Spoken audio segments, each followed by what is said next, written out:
Hi, I'm Rappler Entertainment editor Marguerite de Leon, and welcome to the latest episode of Rappler Talk Entertainment. Today we have Welsh singer-songwriter Jamie Miller. Hi, Thank you Jamie. for having me. I appreciate it. Hello. Thank you. So let's get right to it. So you started your career back in 2017 with The Voice UK. You finished third. Yeah. That was a while back. While back. But is there anything you've learned from that experience that you continue to use now as a musician?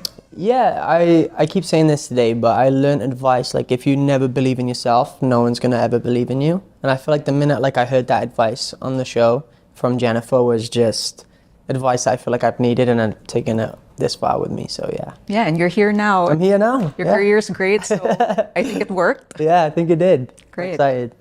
So you're not just a performer, but you also write your own songs. Yes. What do you think is the biggest challenge when it comes to songwriting, and how do you overcome that challenge? I think I wouldn't say a challenge. I think it's hard to be vulnerable with the people that you write music Right. with. I think it's really important to feel comfortable, like to share your life feelings with. It's like you're telling all your traumas to people. But I think I've found my people that I love writing with, and so I wouldn't say challenge, but it's just like it's like an outlet. It's like therapy, and I feel like I've just this year started writing about real stuff going on in my life that's true to me and hardships, and not being afraid to talk about what's important and what's on my heart, you know?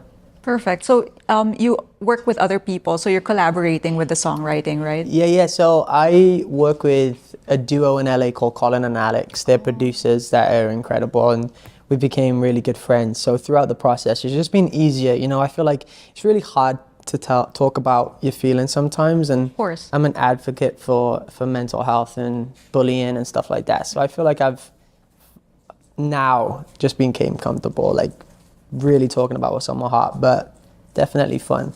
Oh, that's great. And you're definitely doing people a favor by speaking up about it. So thank you for appreciate it. that.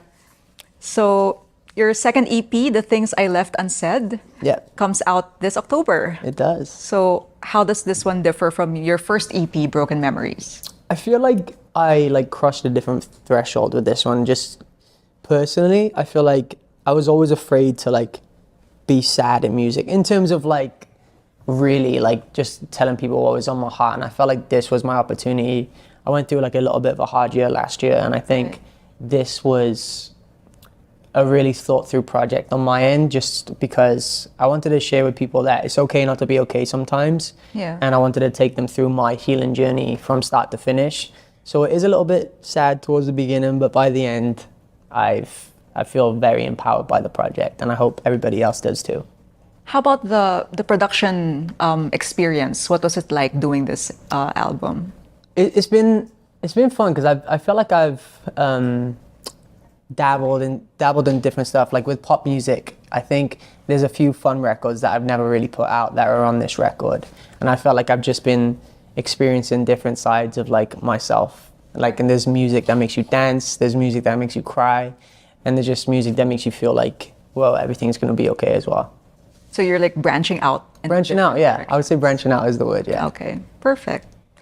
So, as you've said, your songs are very emotional.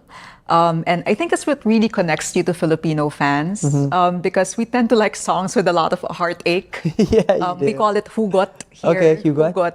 So, do you have any memorable experiences with fans who have reached out to you because of your songs? Yeah, I do. I think even yesterday I did a little busking meetup and down in BGC on Fisher High Street, and it was just an incredible moment to see signs that your music saved my life. And just I traveled to America last year to go on tour, and just hearing people's stories and how they found me and how my music has saved them is such a surreal feeling, that I'm that escape for someone. Yeah. After I've had so many people be that escape for me, so it's really amazing. Great. It's kind of like coming full circle, I guess. Full circle, yes. It's wild. I'm still processing it, to be honest, but it's fun. I'm sure, yeah. All right.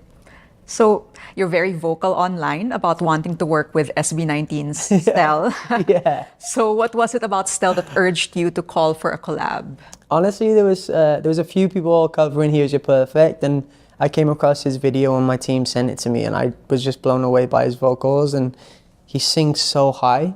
Yes, And he does, I yeah. sing so high. Right. So to experience someone else singing my song that good and that high. I was like, wow. And we met when he was in Los Angeles. I met SB19 and Stell, and they're just really good people, you know what I mean? And it's good to see good people win. And yeah, I would love to do something with him.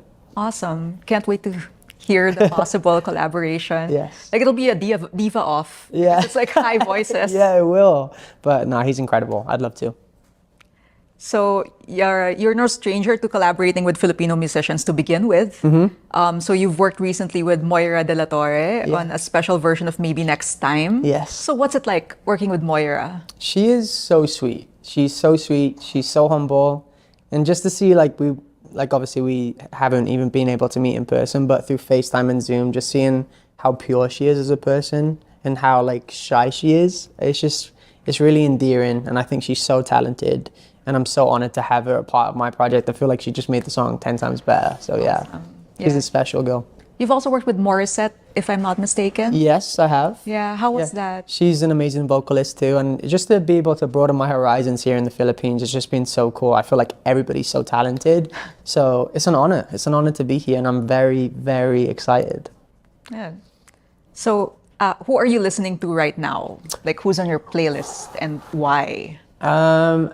Kelsey Ballerini. Oh, okay. She's a US artist. She's in country. I love her. She just went through like a very public breakup. I see. And I just feel like her music that she's creating like resonated with me to my year last year. Right. So she's definitely at the top of my list, and it varies. I love Torre, Bruno Mars. I like the hits. Whitney Houston is my favorite too. So yeah, there's a few things on my playlist that make me cry, but I love it. So you really like also emotional singers? I love emotional music. Yeah, just like music that makes you feel something. You know what I mean? Is there like someone on your playlist that people wouldn't necessarily think was something that was up your alley? I love Blackpink. Oh, okay. Yeah, I love Blackpink, and I think people think that's a shock, but like I think it's just so cool to have that kind of music in my playlist. And I think Jisoo, one of the members, me and her became friends. I did a OST for one of her TV shows. So just to have that experience and just listen to the music, I think they're incredible. Awesome. So if you weren't a musician, what would you be? I would say a carer. Carer, okay. Yeah, like I would love to work with kids or old people. I just love to help in that some sort of way with that. Yeah. I just love that, yeah. That actually kind of tracks, like based on your personality. It does seem like something that you do. Thank you, like, I appreciate it. I mean, your music is already caring, so I guess that follows. Thank you. Yeah. So we're actually down to our last two questions. Oh wow. Yeah, it's pretty fast. So what are your upcoming projects and performances that you'd like to tell your fans? Okay, so I have a mall show this Saturday at 5 p.m. at UP Town Center. I'm going to be doing a show where I'm going to be singing, bringing fans on stage. And just like, I think that's something I'm really looking forward to, just to have that experience here in the Philippines. And then my EP drops, The Things I Left Unsaid, October 4th. And then I'll be heading on tour in North America right after that with my buddy Eric Nam.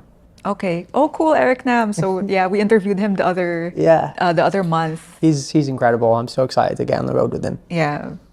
All right. So our last question is, it's kind of our beauty queen question.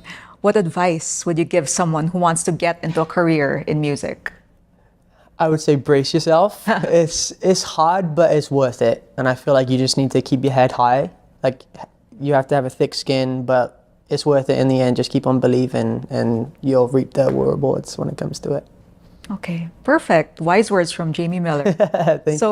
Thank you for having us on Rappler Talk Entertainment. Thank you for having me. I appreciate it. I'm honored. Thank you. So that wraps up this episode of Rappler Talk. If you have any comments and suggestions, please hit us up on Rappler's socials. I'm Marguerite de Leon. Thanks for watching.